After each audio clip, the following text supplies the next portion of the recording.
Assalamualaikum warahmatullahi wabarakatuh. Bismillahirrahmanirrahim. Alhamdulillahi rabbil alamin. Wassalatu wassalamu ala asyrafil anbiya wal mursalin Sayyidina wa maulana Muhammadin wa ala alihi wa sahbihi ajma'in.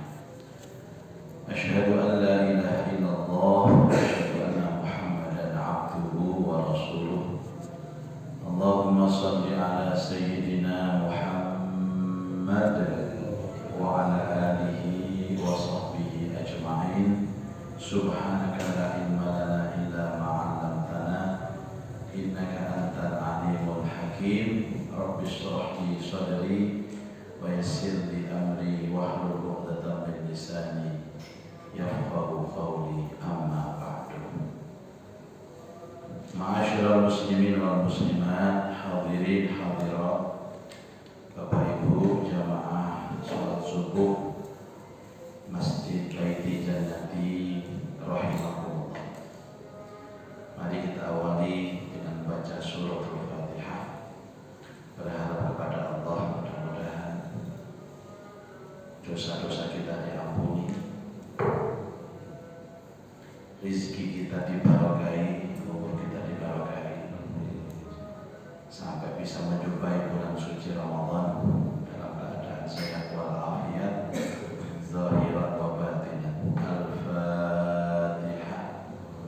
A'udzu billahi minasyaitonir rajim. Bismillahirrahmanirrahim. Alhamdulillahi rabbil alamin, arrahmanir rahim, maliki yaumiddin. Iyyaka na'budu wa iyyaka nasta'in. Ihdinas siratal mustaqim. Shiratal ladzina an'amta 'alaihim ghairil maghdubi 'alaihim waladdallin. Amin. Pagi hari ini kita akan membaca kelanjutan kisah pasca pembatalan piagam pemboikotan orang-orang musyrik Mekah kepada keluarga Bani Hashim dan Bani Abdul Muthalib setelah 3 tahun diboikot. Setelah 3 tahun ada PPKM, 3 tahun ada PSBB. 3 tahun, kalau kita berapa tahun? Berapa tahun kita ini? 2 tahun pembuatan persis foto 3 tahun. Ini kan masih berlanjut terus. Nanti setelah bulan Mei itu WHO akan mengumumkan bahwa virus Omikron ini akan dijadikan virus flu biasa. Dime podo awak iki sama nasib ya Bani Hashim sampai Bani Muthalib. Ini nasib kula sampeyan podo ambek Bani Hashim, Bani Abdul Muthalib. Yang diboikot berarti yang memboikot podo ambek Abu Jahal. Sinten itu? Ya niki lah korban lah mriki, korban boikotan. Sing boikot ya yang menentukan kebijakan pembatasan wilayah berskala besar.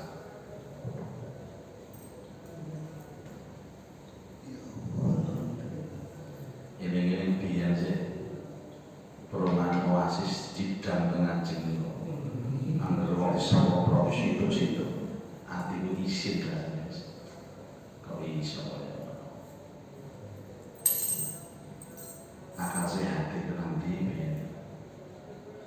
dan betul kata ulama-ulama, orang itu kalau sudah ketakutan dan cemas yang berlebihan, akal sehatnya akan hilang. Sepeda motor itu sama ngobrol, sama bilang konten. pasar kerasa itu baik cek semua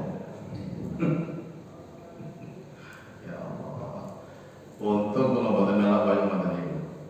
Tapi kan kemarin masih gak melok ya kan dampak ini.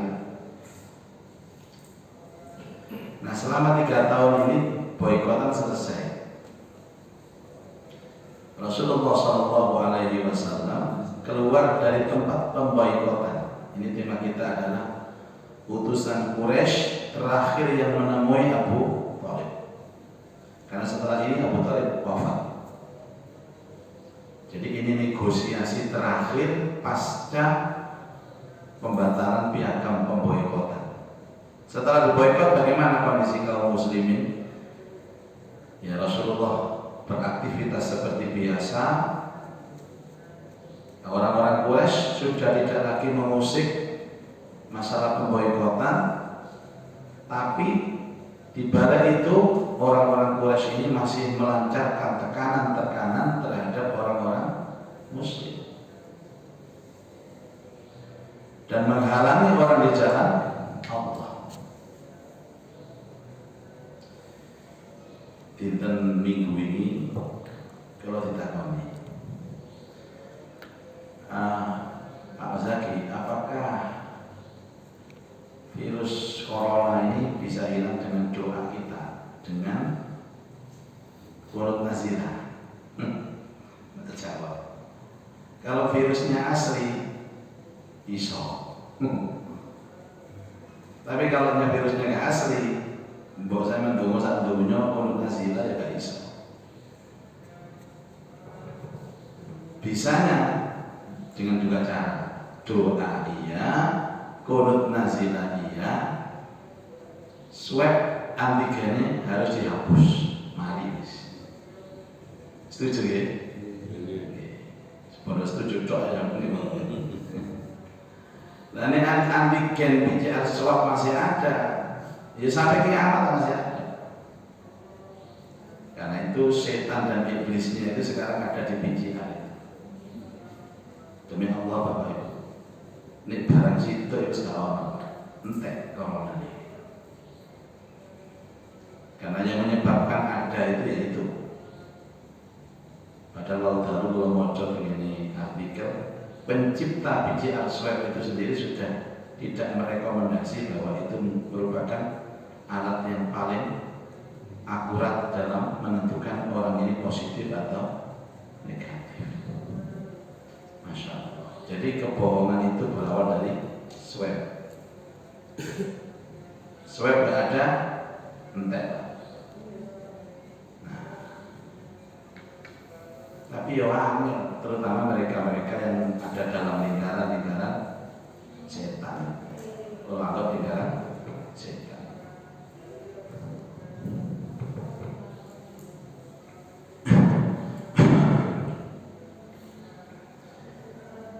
Kemudian Abu Thalib sendiri masih melindungi Rasulullah terus. Tapi usianya kan sudah tua Abu Thalib ini. Waktu itu sudah lebih 80 tahun usianya, disepuh. Artinya secara fisik kekuatan itu sudah mulai menurun. Ditambah lagi penderitaan dan kesulitan yang harus dijalani. Sebelum itu selama masa pemboikotan sudah sepuh, 3 tahun diboikot. Akhirnya Abu Thalib jatuh sakit. Orang-orang Quraisy merasa takut terhadap nama baik mereka di kalangan bangsa Arab jika mereka berbuat yang tidak terhadap Rasulullah setelah Abu Thalib meninggal dunia. Jadi pemboikotan mereka ini sudah menjadi isu dunia, bahwa ada komunitas, ada kelompok Bani Hashim, Bani Abdul Muthalib yang diboikot oleh orang Quraisy. Dan orang-orang Quraisy ini khawatir, jangan-jangan nanti setelah Abu Thalib meninggal, nama baik Quraisy ini akan menjadi jelek di mata dunia, di mata internasional. Karena itulah kemudian mereka mengirim utusan Dan utusan ini adalah utusan Quraisy yang terakhir yang menemui Abu Thalib. Jadi manusia itu Bapak Ibu memang punya kepentingan supaya ada orang itu menganggap dia baik. Kabeh itu padha. Kula dengan siapapun itu pasti menginginkan bahwa orang itu selalu melihat dirinya baik. Sehingga dia harus membangun image. Berbagai macam cara, dewe-dewe Pak. Enten sing membangun image itu lewat sosial media. Nggih. Salah satunya adalah orang yang hobi mengunggah status. Orang yang hobi mengunggah status itu kan orang yang ingin ada orang itu tahu tentang dirinya. Nek aku iki wong apik, delok aku komentar aku. Dia mengunggah dirinya sendiri. Misalkan ini di shopping, di video, terus di status, alhamdulillah subuh-subuh sudah ngaji bersama Ustaz Muzaki. Wah, jadi setelah wih, nabi erek mengikat ngaji. Datang ngaji ini ngelamun itu untuk mengangkat diri, dan itu sudah banyak sekali. Mulai dulu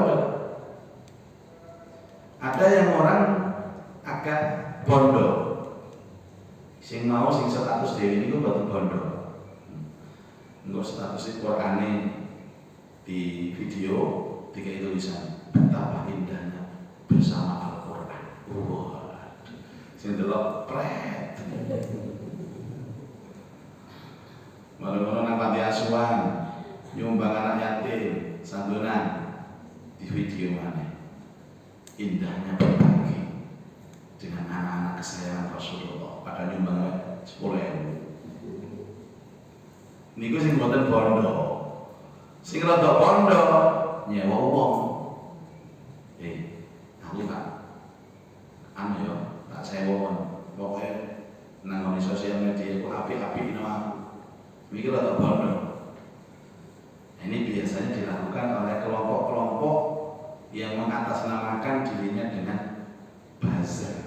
Seberapa buzzer boleh?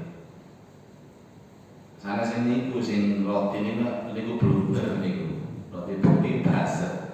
Orang-orang yang dibayar untuk menaikkan image agar dirinya baik. Apa ada? Banyak. Siapa mereka? Mereka yang punya uang dan punya kepentingan agar orang melihat dirinya baik. Misalnya kalau nyewa Ustaz Tanah Ustaz, ya apa caranya orang daerah ini senang ambil pulau, sama apa grup-grup aku sama kirimi gambar pulau, sama kirimi sama.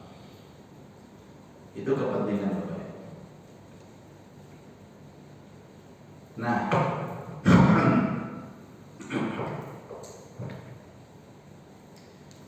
pengen ada pengajian itu ada beberapa karakter Bapak Ibu. Contohnya ini pengajian jenis pengajian billahi ta'ala. Napa kok kita mirip namun memakan namun kalau betul bermain ini Bapak Ibu. Karena saya anggap ini rumah saya sendiri, ini kampung saya sendiri. Saya tidak ada kepentingan untuk bermain apapun kecuali mengajar tentang agama terhadap keluarga saya sendiri. Tapi ada sebagian orang pendakwah itu boten Pak, gowo agar nampak bahwa di majelisnya itu pesertanya banyak. Kira-kira saya melihat jadi punya jamaah ada tarik, aku mau ngaji lagi nih, melo. Nggawa telur motor, kono melo, nggawa telur motor, kono melo, nggawa 5 motor. Pada saat datang ke sini, penuh, wis penuh di video, di foto, disebar, diviralkan di sosmed. Kemudian dikomentari luar biasa, pengajiannya dihadiri oleh 1.000 jamaah. Padahal sing wong kampung siwi, sing duwe masjid, wong telu tok. Liyane itu on gede. Itu cara mereka. Kemarin saya diundang namanya pengawas pengajian pengajian wanita Surabaya. Dan setiap diundang, saya diminta, Ustaz, tolong dong jamaahnya dikerahkan, kayak perang ya. Yakin kalau saya mau bisa menampung jamaah saya kalau dikerahkan? Yakin. Sekarang ini yang tercatat Muzaki Lover itu 20.000 di Surabaya. Mau ya? Siap kotaannya siapa bukan? Nah ini kan ngomong teko karena kotaannya kejut. Kalau udah enggak, saya tidak punya kepentingan apapun untuk memviralkan kegiatan saya dalam aspek kuantitas dan jumlah jamaah. Kepentingan saya itu adalah mengajar. Jadi saya tidak mau ikut campur dalam urusan ini, kecuali kalau ada misi, dan saya tidak mau. Ternyata saya datang, jamaahnya 150, sakit, gak amat. Padahal saya tidak pernah mengunggah apapun, tidak pernah mengajak. Nanti bapak datang ya di acara pengajian saya di sini. Itu 150 yang hadir. Kursi ini bebek. Mau ada Ustaz tolong ya diajak jamaahnya loh, lalu teko berjubel-jubel terus. Itu macam-macam. Jadi ada orang itu setiap kali dia seakan-akan berbuat kebaikan, tapi sesungguhnya itu membangun image supaya orang menganggapnya itu baik, supaya orang menganggapnya hebat. Jadi setiap gerak-geriknya itu diunggah melalui status. Dan itu levelnya mulai level kecil sampai level besar. Ibu-ibu juga gak mau kalah, status bisa.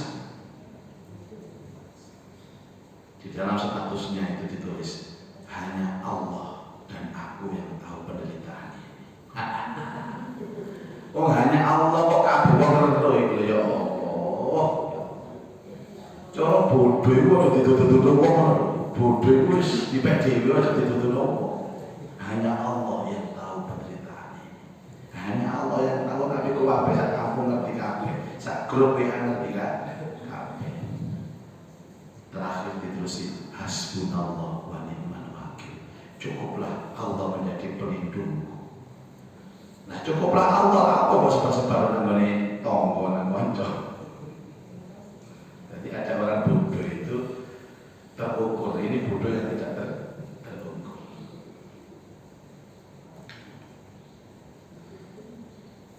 Apa namanya? Dia berharap suaminya itu membaca statusnya, tapi nggak ngomong sampai bojone, ngomong statusnya.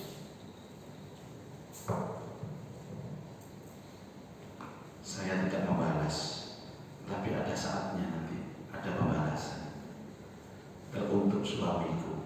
Bojone nang arep ya.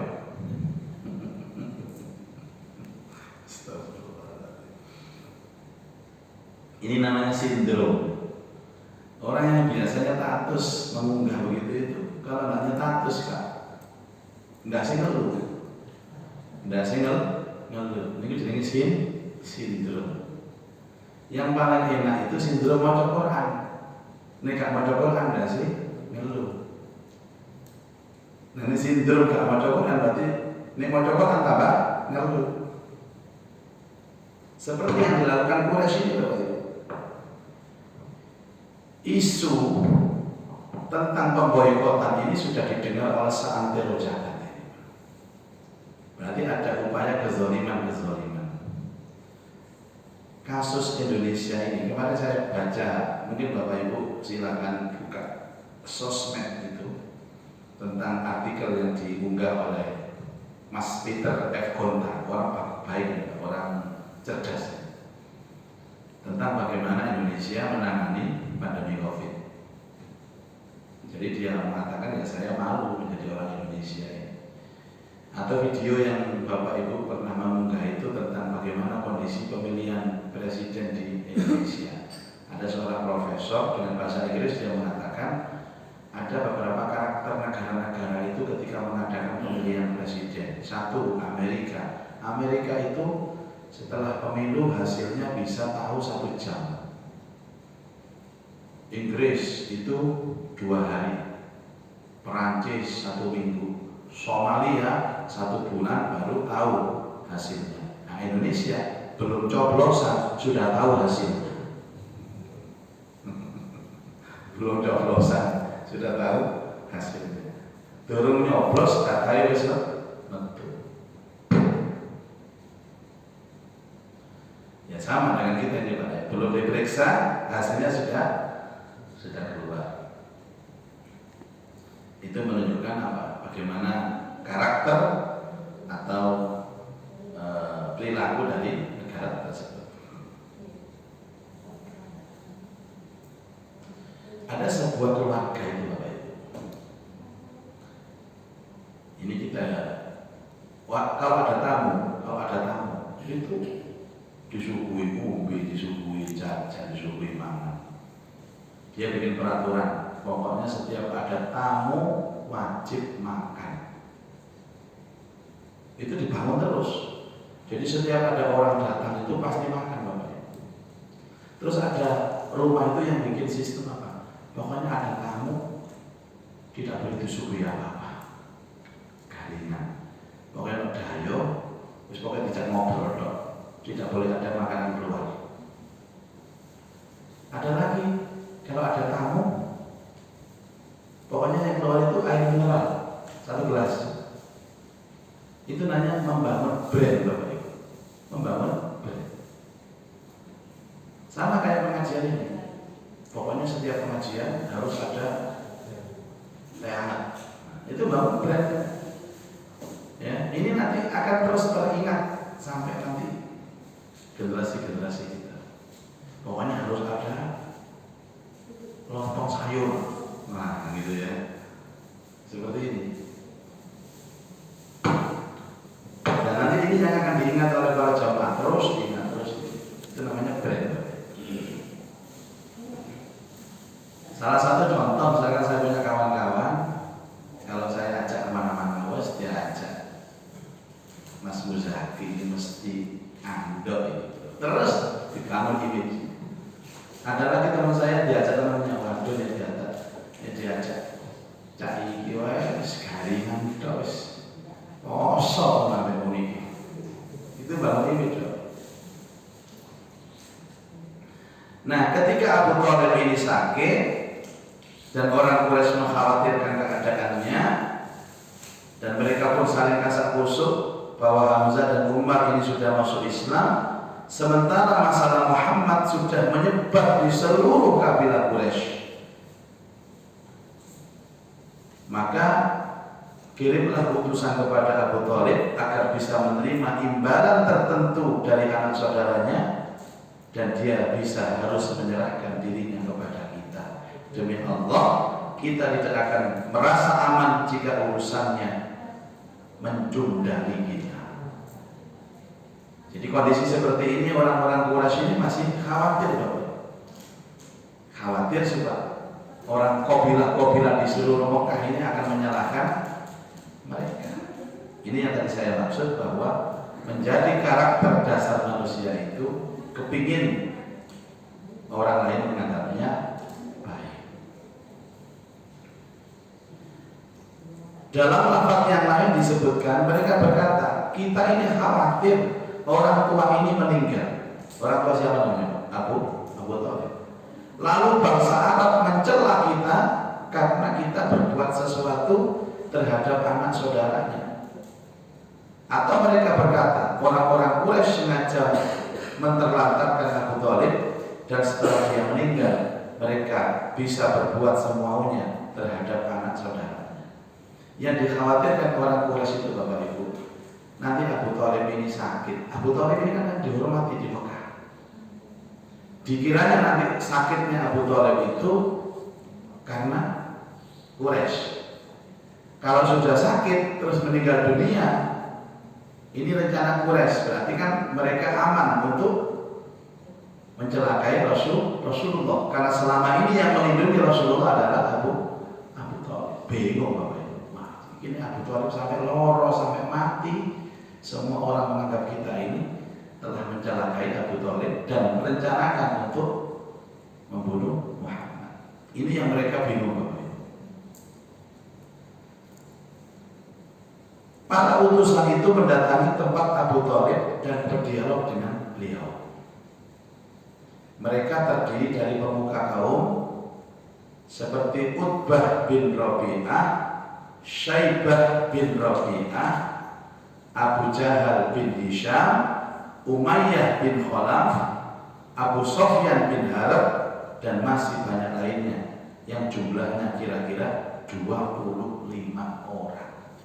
Jadi ngeluruk Abu Thalib ini bawa selawe, langsung dikomandani oleh dedengkot-dedengkotnya. Jadi Utbah itu Utbah bin Rabi'ah, Syaibah bin Rabi'ah, Abu Jahal, Umayyah, Abu Sufyan itu pentolan-pentolan itu musyrik Quraisy. Di belakang mereka ada 25 orang untuk datang kepada Abu Thalib melakukan negosiasi, dan mereka anggap negosiasi ini adalah negosiasi yang paling akhir. Terus kalau lagi ucapan setelah ini juga pernah terjadi. Ini pernah terjadi kepada saya dulu, tapi sudah selesai itu ya. Orang datang ke rumah saya untuk bernegosiasi tentang sesuatu perkara. Orang bolo, jadi istilahnya demonstrasi. Kenapa mereka mengajak orang banyak? Ya karena mereka ada istilah show off, unjuk gigi dan unjuk kekuatan.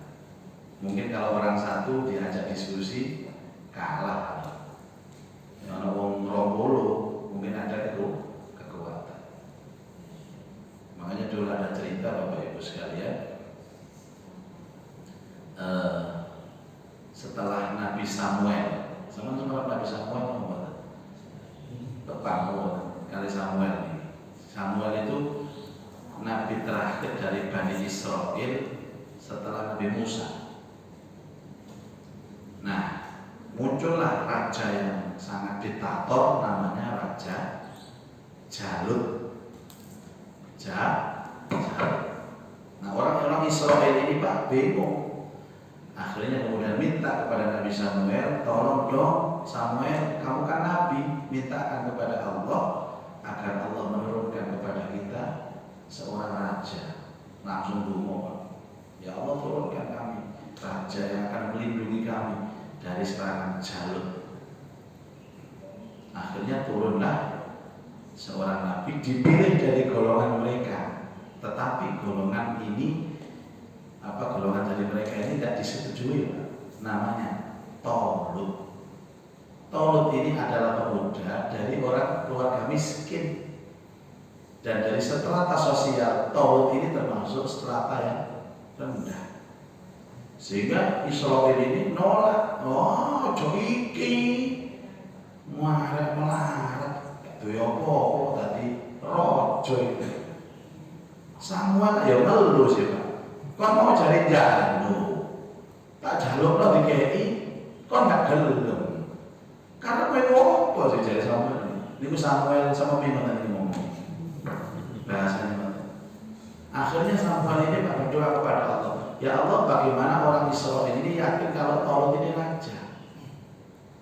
Akhirnya malaikat diturunkan, malaikat Jibril, untuk mengambil senjata Nabi Musa, namanya tabut, yang waktu itu sudah dirampok oleh Jalut. Tabut itu kotak peti, isinya bajunya Nabi Musa, tongkatnya Nabi Musa, dan kitab Taurat. Dicuri Bapak Ibu, diberikan kepada Tolut. Akhirnya mereka percaya bahwa siapapun yang memegang tabut itu pasti raja. Sudah, kemudian perang Bapak Ibu. Pasukannya jumlahnya 80.000 pasukan. Sudah, sampai kemudian di tengah jalan ada sungai. Ini fitnah dari mereka itu. Jadi saya tadi memaksudkan bahwa kenapa orang membawa pasukan besar banyak jumlahnya itu untuk show off, agar sebelum mereka berperang lihat, oh pasukannya akeh. Akhirnya terjadi apa? Otot-otot. Nah, disitulah tahu kalau sungai ini adalah ujian pertama dari pasukan Tolut. Innallaha mubtaliikum binar. Falamma fasala Talut bil junud Qala innallaha mubtaliikum binahar. Sajane cerita ini kita kan lengkap, Pak. Ini ucapannya. Tapi kalau kuatir kita waca ayate, kate diceritakno ngeten iki kuatir kula niki dikira donga. Falamma fasala Talut bil junub qala innallaha mubtaliikum binahar. Faman syariba minhu falaysa minni, faman lam yata'hu fa innahu minni illa man yatarafa ghurfatan biyadi. Amin, amin, ya Allah, amin, ya Allah. Ceritanya niku 80.000 orang lewat sungai, katanya Talut, silakan minum, tapi seteguk saja, jangan banyak-banyak. Ini fitnah kita, ini ujian kita. Tapi waktu itu panas, Bapak Ibu, orang haus. Jadi hampir semuanya itu minum dengan jumlah air yang banyak sekali. Yang minum sedikit, Pak. Akhirnya yang minum banyak itu lempos kabeh, tepar kabeh. Dari 80.000 itu tersisa 7.000 yang masih bertahan hidup. Coba dari 80.000 tersisa 7.000. Siliane semaput gara-gara wedan. Makanya di wedan kalau usah kaget, gelasnya ciri-ciri Pak. Ini akeh-akeh kelempokan semaput sampai. Kan melakukan filosofi. Yang namanya Talut dong. Wong 80.000 saja ini belum tentu bisa mengalahkan Jalut. Kok tinggal 7.000? Ya apa ya? Nah dulu itu ada namanya Mubarozat. Mubarozat itu sebelum perang panglimanya harus tarung satu lawan satu. Seperti film yang kita lihat kapan itu, film Perang Badar. Itu harus ada 1 lawan 1 dan langsung Jalut nantang, langsung anak buah Pak Rojone Dewi, siapa yang menantang saya? Pokoknya kalah negara mau tak caplok. Talut bingung Bapak Ibu, Talut itu bingung. Akhirnya dia mengatakan kepada pasukannya, siapa di antara kalian yang mau menghadapi Jalut 1 lawan 1?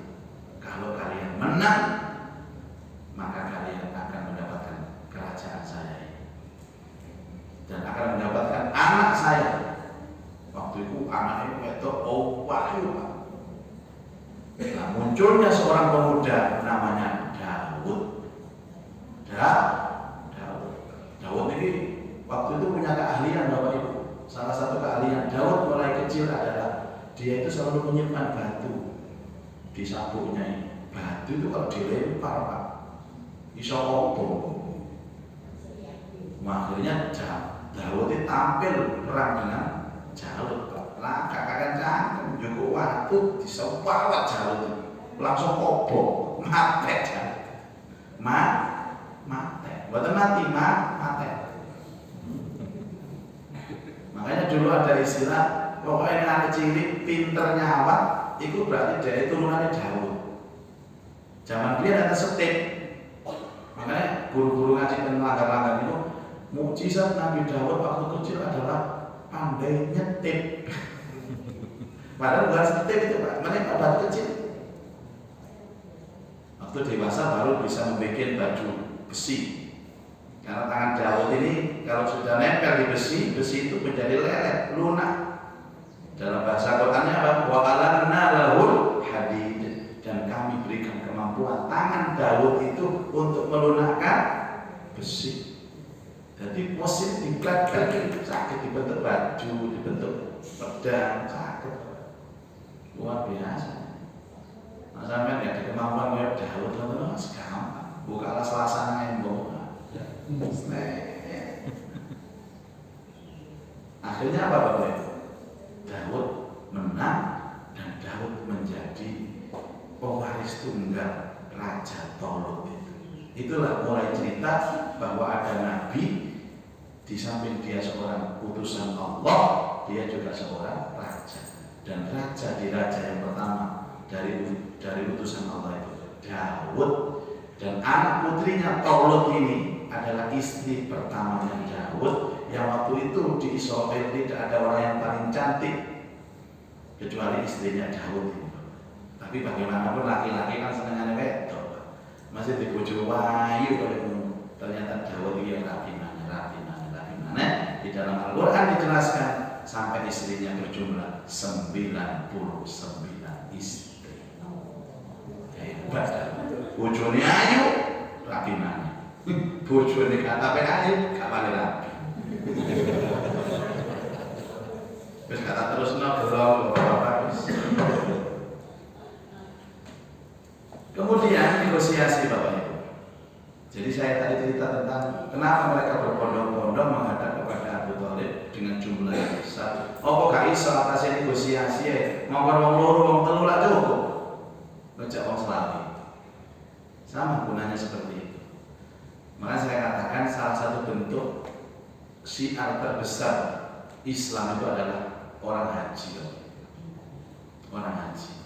Dan sekarang ini kan ada misi seperti itu supaya bagaimana haji ini dibatasi. Padahal justru kita menampakkan kekuatan Islam di mana Pak? Saat haji, saat wukuf di Arafah. Itu orang haji itu blok Bapak Ibu. Yang jumlah resminya itu 3 juta, kadang-kadang yang resmi 2 juta. Dari total 5 juta. 5 juta itu kumpul dalam satu. Makanya kadang-kadang ada orang itu mengadakan zikir bareng, istighosa akbar, mengundang ribuan orang. Sampai dulu ada istilah di Jakarta itu kumpulan orang-orang kumpulan namanya Monas itu. Itu tujuannya cuma satu, tidak hanya istighosanya, tidak hanya zikir, menunjukkan kekuatan bahwa kami punya kekuatan seperti itu. Itu namanya show off dalam masalah politik. Ada kalanya kita harus begitu. Ada kalanya kita harus begitu, tapi tidak harus selalu begitu. Kemudian mereka berkata, hai Abu Thalib, kami tahu kedudukanmu di tengah kami, dan engkau juga tahu mengapa kami datang kali ini. Keadaanmu membuat kami cemas. Engkau juga tahu apa yang terjadi di antara kami dan anak saudaramu. Yang dimaksud itu Muhammad. Panggil dia. Mereka nyuruh manggil Rasulullah.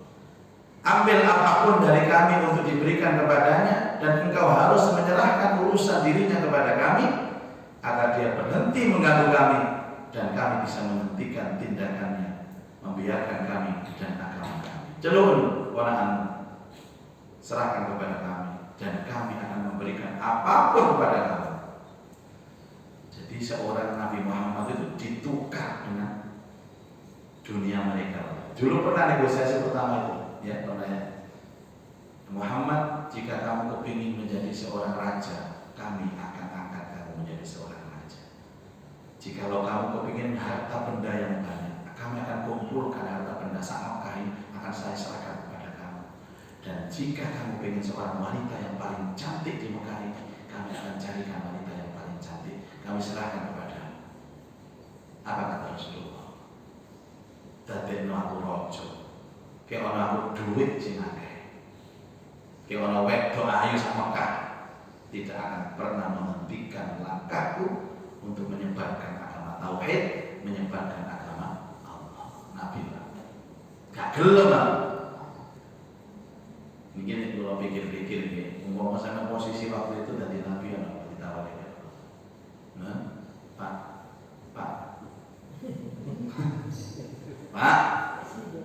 sampean tak angkat dari rojo, sampean tak ada duit sing akeh, sampean tak ada wedok sing ayu nang Mekah. Syarat di siji, ojo ada pengajian, nggak usah pengajian, nang omah. Siapa kira dong? Kalau milih rojo mau, nggak usah pengajian nggak apa-apa ya. Itu namanya apa Pak? Di dalam masalah agama namanya hati yang teguh seperti itu. Ini Pak Teguh orang teguh. Hati yang teguh itu namanya istiqomah. Istiqomah itu kalau sudah punya niat satu dan yakin ini kebaikan, maka tidak ada bisa menghalang-halangi dia untuk terus melakukan kebaikan. Itu jenis istiqomah. Ini kalau isu-isu orang gerimis ini. Dia mau istiqomah apa masih gerimis? Budal. Cuman ini kok gerimis. Udah watu udah nang masjid. Tapi gak istiqomah Pak, engko diisi. Wis gawe loko ayu ngono kuwi. Lho, kok krimis? Lho, lho tambah terus. Akhirnya mau gimana ganti daster. Makanya justru Bapak Ibu, orang-orang itu akan diuji oleh Allah keistiqomahannya jamaah kapan? Hujan terus. Zaman terlalu ada subuh hujan terus. Terus orang senang masjid, ya itulah orang istiqomah. Kalau terang beneran seperti ini tidak ada ujian istiqomahnya. Untuk mengetahui siapa yang punya keteguhan hati dan istiqomah dan orang subuh dan terus jangan enggak sama-sama saling menilai dirinya sendiri ya, jangan menilai orang lain.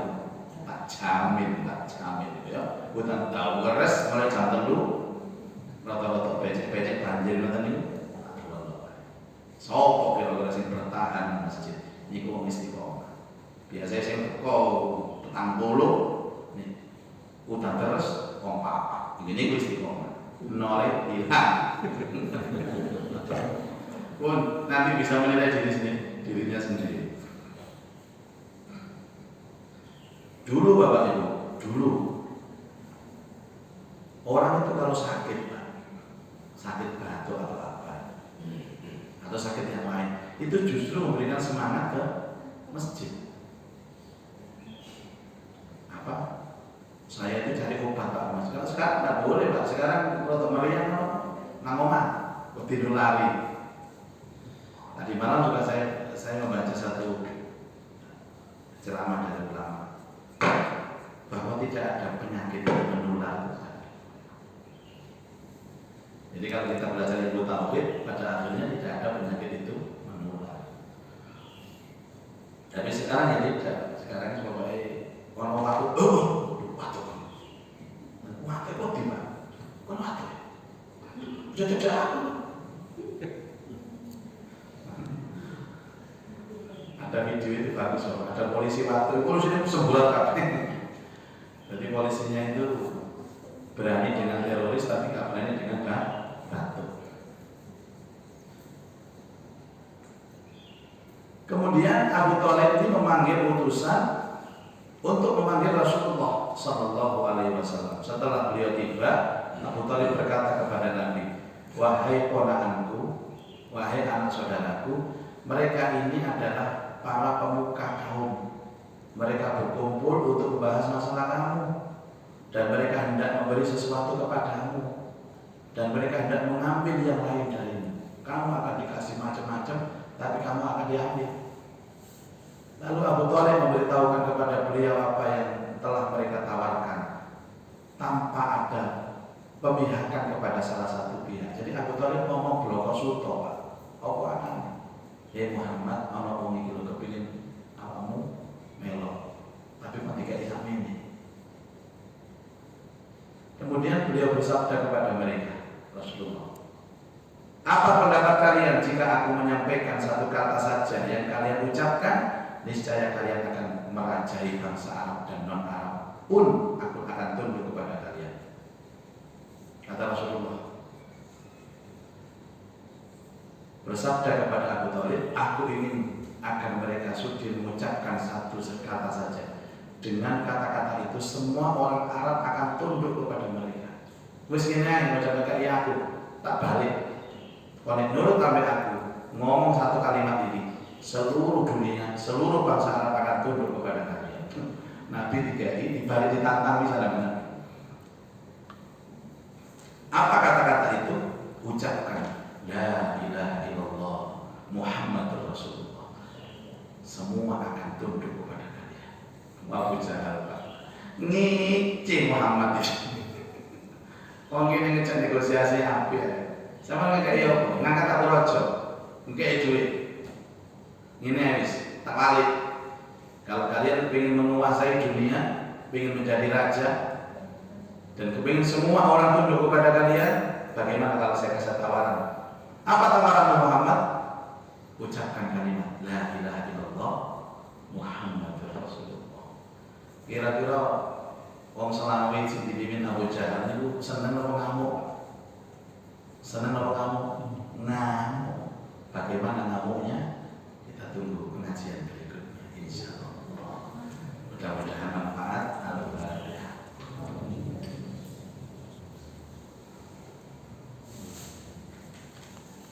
A'udzubillahi minasyaitonir rajim. Bismillahirrahmanirrahim. Alhamdulillahirabbil alamin. Allahumma shalli ala sayyidina Muhammad wa ala alihi wa sahbihi ajma'in. Allahumma anfa'na bima 'allamtana wa 'allimna ma yanfa'una wa zidna ilman nafi'a. Allahumma rzuqna fahman nabiyyin wa hifdzal mursalin wa ilhamal malaikatil muqarrabin bi rahmatika ya arhamar rahimin. Rabbi yassir wa la tu'assir, Rabbi tamin bil khair, innaka ala kulli syai'in qadir.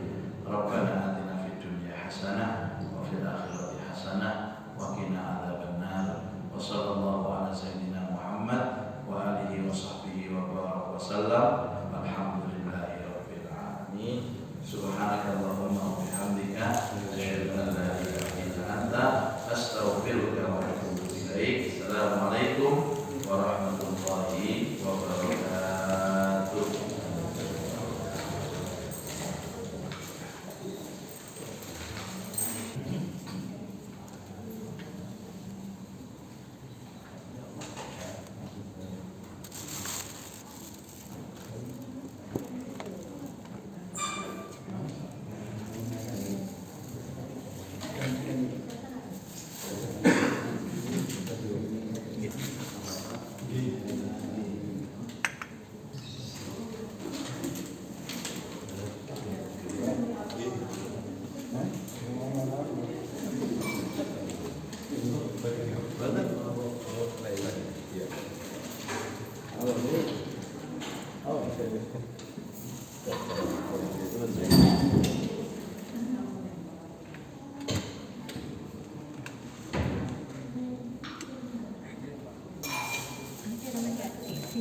Oh, nggih.